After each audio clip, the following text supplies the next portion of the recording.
अगर वो लड़का लाइव नहीं किया रहता, अगर पिस्टल वो नहीं फेंका रहता लाइव में, तो उसको ये सम्राट की सरकार दुर्दांत अपराधी, आतंकवादी बना देती। भरत तिवारी इस टाइम कहता ना कि अरे भैया हम भाजपा ज्वाइन करते हैं, मोदी मोदी अगर कर देता ना तो आज हो सकता है होम मिनिस्टर बना देते उसे। एहसास लगता है ट्रेनिंग में दिलाया ही नहीं जाता कि मैं भी एक गवर्नमेंट सर्वेंट हूँ। वो एक बड़े अपराधी की तरह पेश आते हैं। नमस्कार, आप देख रहे हैं फर्स्ट लुक बिहार और मैं हूं निशा श्री। और आज फिर से एक बार भरत तिवारी के कथित इनकाउंटर या फिर फेक इनकाउंटर की बात कि एक तो वो इनकाउंटर गलत तरीके से किया गया और उसके बाद जो परिवार और पूरा देश भरत तिवारी के समर्थन में उठकर खड़ा हो गया है, तो उसके बाद कहीं ना कहीं इस मामले को दबाने के लिए, परिवार को पीछे हटने के लिए पुलिस की तरफ से दबाव बनाया जा रहा है, ऐसा कहना है जो भरत तिवारी हैं उनकी मां और भाई का।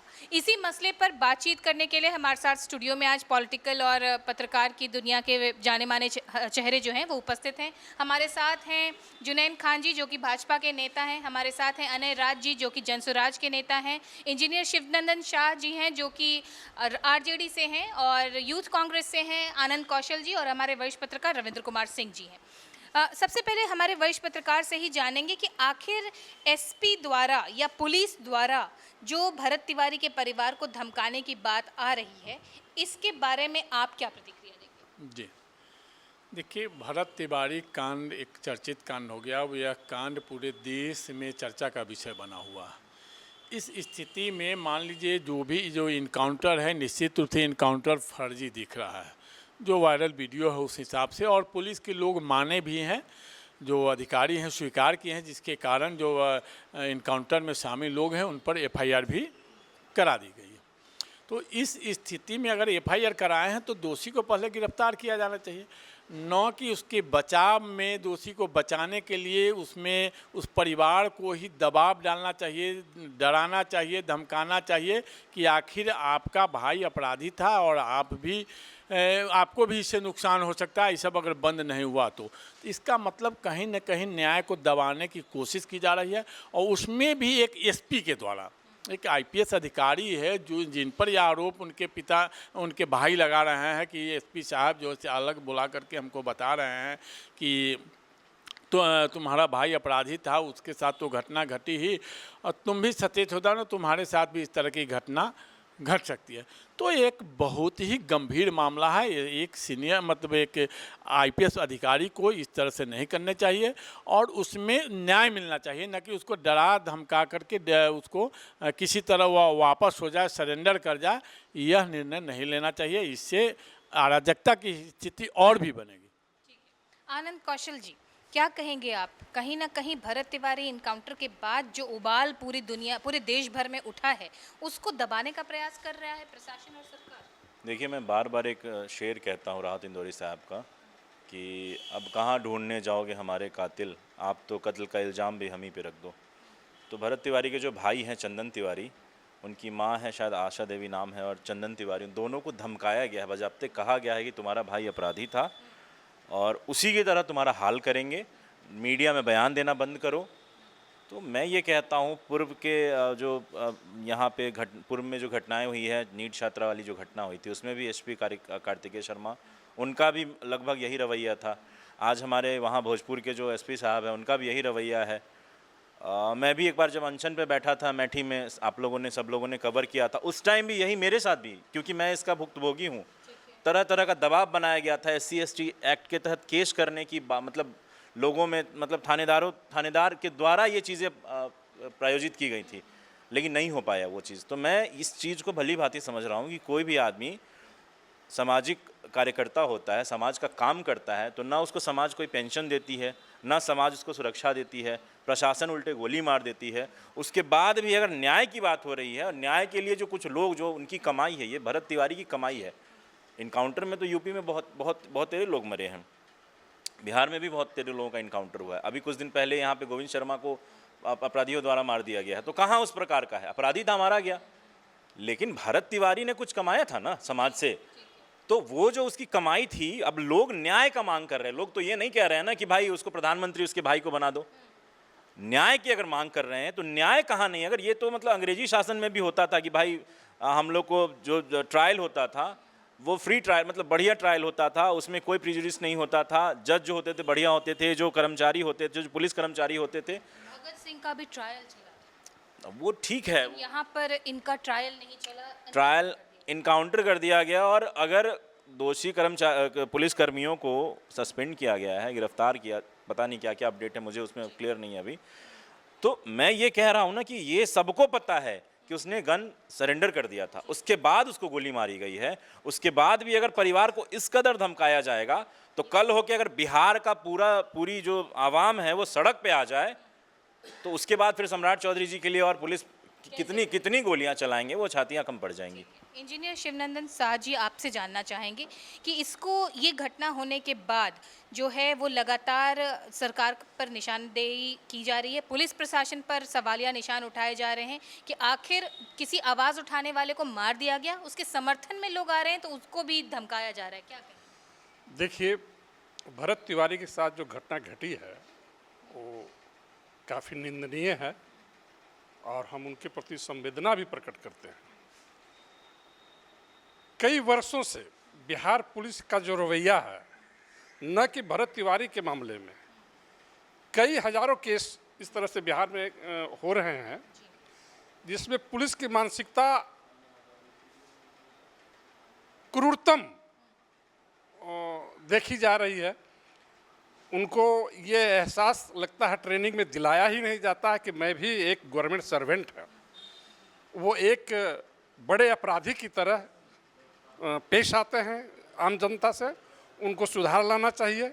और भरत तिवारी के इनकाउंटर में जो हुआ है, जैसा कि हम वीडियो से देख रहे हैं, सरेंडर करने के बाद उनको हत्या कर दी गई या इनकाउंटर जो भी उनको दिया जाए नाम, ये निंदनीय है। और इसके लिए हम समझते हैं सरकार को कठोर कदम उठाना चाहिए, न्यायिक जांच करानी चाहिए और दोषियों को कड़ी से कड़ी सज़ा मिलनी चाहिए। बिहार पुलिस को अपने रवैये पे बदलाव लाना होगा और उनको समझना होगा बिहार मेरा है, हम बिहार के हैं, बिहार की जनता मेरी जनता है, मेरे लोग हैं, मेरे समाज के लोग हैं, हम इसी समाज में जीते हैं। और ये मानसिकता कि मैं अलग तरह का कुछ हो गया हूँ, इससे हमारा बिहार और बिहार की प्रशासन पे कुप्रभाव पड़ेगा। अनय राज जी, जन स्वराज के नेता हैं आप, और इसको बहुत एंगल दिया गया भरत तिवारी एनकाउंटर को, जातिवाद में, धर्म में, बहुत कुछ में बांटने का प्रयास किया गया, लेकिन जनता का आक्रोश ऐसा है कि अब पुलिस अब परिवार पे ही दबाव बना रही है, क्या कहें? देखिए, ये सबसे बड़ा दुर्भाग्य है कि एक नौजवान जो सिस्टम से लड़ रहा था, जो वहाँ पे जो समस्याएं थी उसके लिए लड़ रहा था, जिसका सैकड़ों फोटोग्राफ्स आया है सोशल मीडिया पर, आज भी वो वायरल हो रहा है। वो फोटोग्राफ्स में वो सीधा एसडीओ के साथ, डीएसपी के साथ, वरिष्ठ पदाधिकारियों के साथ सरकारी योजनाओं को पहुंचा रहा है, गरीबों के लिए काम कर रहा है, आवाज़ उठा रहा है। वो नौजवान था, वो देश का भविष्य था, बिहार का भविष्य था। उसको खुद सूबे के मुखिया सम्राट जी उसको विक्षिपित करार देते हैं, उसको कहते हैं कि उसको इलाज के लिए रखा गया है। उसके बाद उसको खुलेआम एक लाइव वीडियो, जो अगर लाइव वीडियो नहीं रहता तो आपके चैनल के माध्यम से पूरे बिहार के आम आवाम और देशवासियों को कहना चाहते हैं, अगर वो लड़का लाइव नहीं किया रहता, अगर पिस्टल वो नहीं फेंका रहता लाइव में, तो उसको ये सम्राट की सरकार दुर्दांत अपराधी, आतंकवादी बना देती और हमला, और अपने से पुलिस को पैर में गोली मारकर ये कहा जाता कि भरत तिवारी ने पैर पे गोली चलाया, बचाव में, सेल्फ डिफेंस में गोली मारा गया। लेकिन वो इतना, आज का नौजवान, डिजिटल युग का नौजवान, उसने पूरे वीडियो को, हर चीज़ को उसने, हाँ हम मानते हैं कि कुछ कानून को तोड़ा, लेकिन उस कानून को तोड़ने पर विवश किया बिहार की सरकार। भी हुआ, लेकिन क्या अब उसके परिवार को पुलिस के द्वारा धमकी देना, ये मैं आ रहा हूं उसी विषय को। और आज किसी का बेटा खत्म हो गया, किसी का लाल उजर गया, किसी का चिराग उजर गया, आप उसके माँ को और उसके भाई को ये धमकी देते हैं,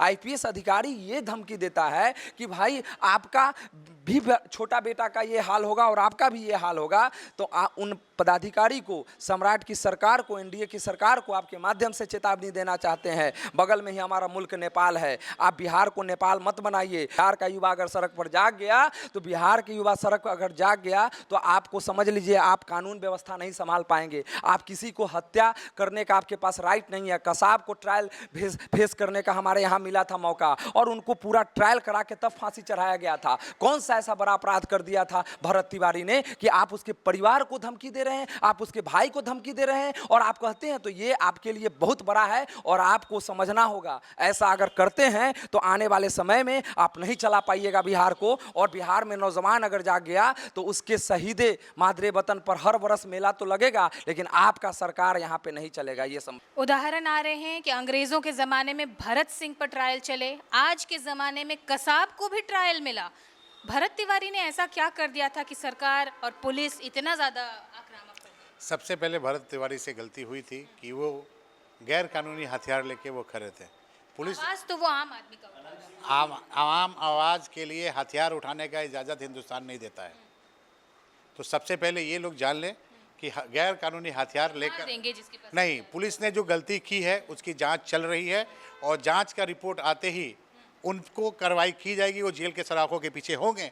जो पुलिसकर्मी ने इनकाउंटर किया उनको जेल के पीछे जाना होगा। तो धमकी क्यों दे रहे हैं परिवार वाले को? परिवार वाले को धमकी देने की जहां बात आई है वहां एसपी ने उनके सुरक्षा के लिए, उनके जांच के लिए आश्वासन देने गए थे। उन पर इल्ज़ाम लगाया गया है। पुलिस ने खंडन किया है कि जो आरोप लगा है वो गलत है। हमारे द्वारा ऐसा कुछ भी धमकाने या समझाने का काम हम लोग नहीं किए हैं। अच्छा, एक आरोप और चल रहा है कि भाजपा मैटर दबाने में बहुत तेज है, तो इस मैटर को भी दबा देंगे? कोई दूसरा मैटर आ जाए? नहीं, ये मैटर को दबाया इसलिए नहीं जाएगा कि जिस तरह विपक्ष पहले जंगल राज में पुलिस के द्वारा कभी कार्रवाई होती थी और आरोपी जाके केस करना चाहता तो उनके रीजन में केस नहीं होता था। ये भाजपा सरकार है, एनडीए सरकार है जो कानून उन पर एफआईआर हुआ, 302 की धारा लगी, आर्म्स एक्ट का धारा लगा। वो खाकी वर्दी में क्यों नहीं हो, उनको जेल के पीछे जाना होगा तो जाना होगा। जाएंगे जेल में? जेल तो जाएंगे, बचेंगे नहीं। अनिल राज जी, सुना आपने कि किस तरह से भाजपा के जो नेता हैं वो कह रहे हैं कि जेल तो जाएंगे पुलिस वाले, आप मान रहे हैं? देखिए, जेल जाएंगे लेकिन दोषी कौन है? वो बेचारा एक सिपाही और थानेदार को लोग दोषी बना रहे हैं। ये सिस्टम है और गृह मंत्रालय के आला अधिकारी दोषी है। जांच किया जाए। ये रिटायर्ड जज से क्यों जांच? जो अभी वर्तमान में हाई कोर्ट के जज हैं, जो सिटिंग जज हैं, अभी ऑन ड्यूटी है, वो जांच करे। आप ये खाना पूर्ति करने के लिए आप पीठ थपथपा रहे हैं। किसी का बेटा को आप हत्या कर दीजिएगा, 302 में केस, और केस किसके इशारा पर? पुलिस तो मच्छर नहीं मारती है अपने बिना ऑर्डर पे, और किसी का हत्या कर दिया गया। इसमें प्रदेश के आला सबसे गृह मंत्रालय के बड़े नेता, सूबे के मुख्यमंत्री, सम्राट की सरकार के आदेश पर यह हत्या हुआ है। और ये इसमें निष्पक्ष अगर जांच हो, न्यायिक जांच हो, और सिटिंग जो रूलिंग जो अभी जज हैं, जो अभी पदेन जज है, वो जांच करे और खाना पूर्ति करने के लिए, जन आक्रोश को शांत करने के लिए और ये मामला को दबाने के लिए ये न्यायिक प्रक्रिया की बात कर रहे हैं। एफआईआर करके और आईपीएस को भेज रहे हैं उसके मां को धमकाने के लिए। किसी का मां गलत बोलेगा क्या? आप उसके मां के बात को, उसके जज्बात को आप गलत ठहरा रहे हैं और पुलिस खंडन कर रही है। तो पुलिस तो ये भी कर रही है कि उस पर हम पर गोली चलाया इसलिए गोली, तब क्यों आप जांच का कमेटी बना रहे हैं? ये बिल्कुल गलत बात है। वो उसकी मां के बात को मानकर वो एसपी को तत्काल वहां से हटाना चाहिए, दूसरा एसपी को लाना चाहिए। बड़ा गंभीर मामला है, देश स्तर का मामला हो गया है। युवाओं के मान सम्मान और एक शहीद, एक आप कहते हैं अवैध हथियार अगर आया तो पुलिस की ना चूक है। अवैध हथियार तो भगत सिंह के पास था, चंद्रशेखर आजाद के पास था, लेकिन क्यों विवश हो गया? वो आपके डीएसपी के साथ था, आईजी के साथ था, आपको पुलिस प्रशासन के साथ खड़ा होकर वो समाज की बात कर रहा था, गरीब दलित शोषित वंचित का काम कर रहा था। हम भी करते हैं, हमारे ऊपर भी मुकदमा सिस्टम ने कराया है, तो इसका मतलब क्या है? हम भी अपराधी है? वो अपराधी नहीं था। और हथियार रखना जरूर अपराध है। तो हथियार वाले केस में अभी बिहार की बात बता दें आपके चैनल के माध्यम से, हजारों लोग अभी आर्म्स एक्ट में जेल में है। सबको निकालिए, गोली मार दीजिए। जुनैद खान जी, हम हर किसी का प्रहार आपकी तरफ आएगा। आपके पास कंक्लूडिंग स्टेटमेंट के लिए आएंगे। इंजीनियर शिवनंदन शाह जी, आपसे जानना चाहेंगे कि क्या संतुष्ट हैं जो जांच टीम लाई गई है, एसआईटी जो बिठाई गई है? देखिए, सरकार ही जांच करेगी, हम आप जांच नहीं कर सकते हैं। सरकार से मैं ये याचना करते हैं भरत तिवारी की तरफ से कि उचित न्याय मिले और इसमें दोषियों को कहीं से बख्शा नहीं जाए। हमारे मुख्यमंत्री के गरिमा की भी बात इसमें आ गई है, क्योंकि ये मामला राज्यव्यापी तो जरूर हो गया है, तो इसमें सरकार को चूकने नहीं चाहिए। चूंकि नहीं, यही आप अपेक्षा करते हैं। आनंद कौशल जी, क्या कहेंगे आप? इतनी सारी प्रतिक्रिया भाजपा नेता की तरफ से सुनी, जन स्वराज के नेता का भी बेशर्म है भाजपा के लोग, क्या ही कहें, एक शब्द में कहें बेशर्म है। राम मंदिर, इतना देश में मंदिर बना, एक राम मंदिर भाजपा राज में बना है, वो भी इन्होंने चोरी कर लिया, तो इन लोगों से क्या ही उम्मीद करेंगे। एक अपराधी को, 7-7 व्यक्तियों का मर्डर करने वाले को आपने सीएम बना रखा है, उनसे क्या उम्मीद करेंगे। अगर अवैध हथियार है, अनय राज जी ने कहा कि अवैध हथियार है, तो बहुत सारे लोग हैं आर्म्स एक्ट में जेल में बंद है, तो निकालिए अनंत सिंह को, मार दीजिए गोली। हम नाम लेके कहने वाले लोग हैं, अनंत सिंह को निकाल के मार दीजिए गोली, पता चल जाएगी आपकी औकात कितनी है।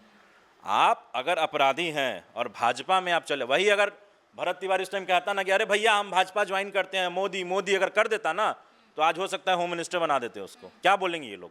अभी अगर भरत तिवारी या उसका भाई अगर चंदन तिवारी कह दे, भरत तिवारी अगर जीवित रहता और भरत तिवारी इनकाउंटर करने से पहले कह देता कि पट्टा लाओ हमको भाजपा वाला, हम बन जाते हैं भाजपाई, गृह मंत्री सम्राट चौधरी के बगल में पता नहीं कौन से पद पे उनको बैठा देते। ये तो ये लोग हैं। अपराधी कहने मात्र से नहीं ना हो जाएगा। क्या उसका रिकॉर्ड है? हिस्ट्री सीटर था, क्या था उसका एक दिखा दीजिए कभी कि उसके नाम से एफआईआर भी हुआ।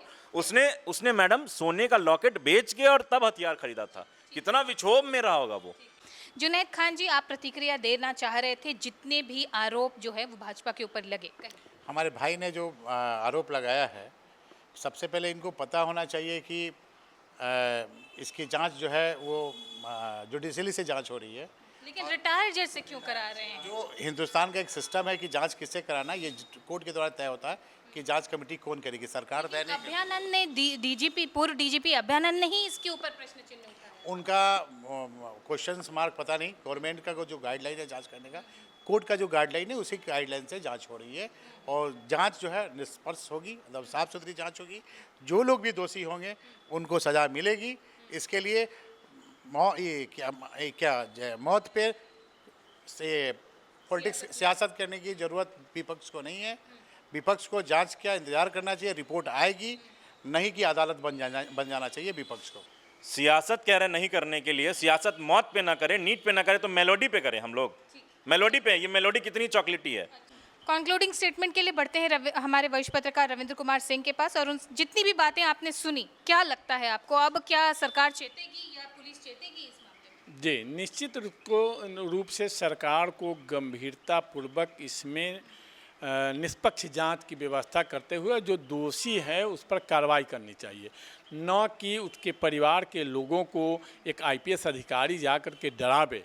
यह कहीं से उचित नहीं है। और ऐसी स्थिति में ठीक ही कहा है जन स्वराज नेता अनय राज ने कि वैसे एसपी को तुरंत वापस ले लेना चाहिए, वहाँ दूसरे एसपी को जो है वहाँ भेजना चाहिए, ताकि वह किसी तरह के जांच में किसी तरह का हस्तक्षेप नहीं हो, जांच प्रभावित नहीं हो, और निष्पक्ष रूप से जांच करके निश्चित रूप से कार्रवाई करने की ज़रूरत है।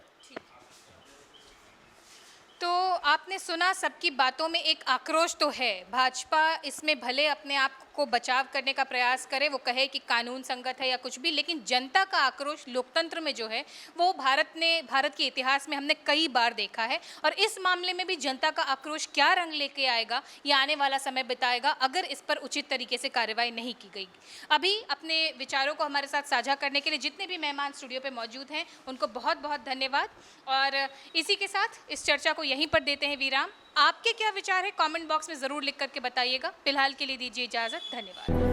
डी फार्मा स्टूडेंट्स, अब हो जाइए तैयार। आपके लिए है बहुत अच्छी खबर कि अब केवल डी फार्मा स्टूडेंट्स को ही मिलेगी फार्मासिस्ट की जॉब। तो ये कोर्स करने के लिए आपके पास है दो choices. DPS group of institutions के किसी भी कॉलेज में एडमिशन लेकर के आप घर बैठे कर सकते हैं ऑफलाइन कोर्स, या फिर आप कर सकते हैं ऑनलाइन क्लासेस। और उससे भी अच्छी बात ये है कि डीपीएस ग्रुप के कॉलेजेस जो कि हैं इन 5 शहरों में, रांची, दुमका, देवघर, मुजफ्फरपुर और सीतामढ़ी, इन 5 शहरों के किसी भी कॉलेज में एडमिशन लेकर आप किसी और शहर में बैठ करके ये कोर्स कर सकते हैं। आपको कॉलेज के नाम और डिटेल्स मिल जाएंगे वीडियो स्क्रीन पर, और बाकी किसी जानकारी के लिए दिए गए नंबर पर कॉल करें। तो मुझे कमेंट सेक्शन में बताना ना भूलें कि आखिर आप किस शहर में एडमिशन ले रहे हैं।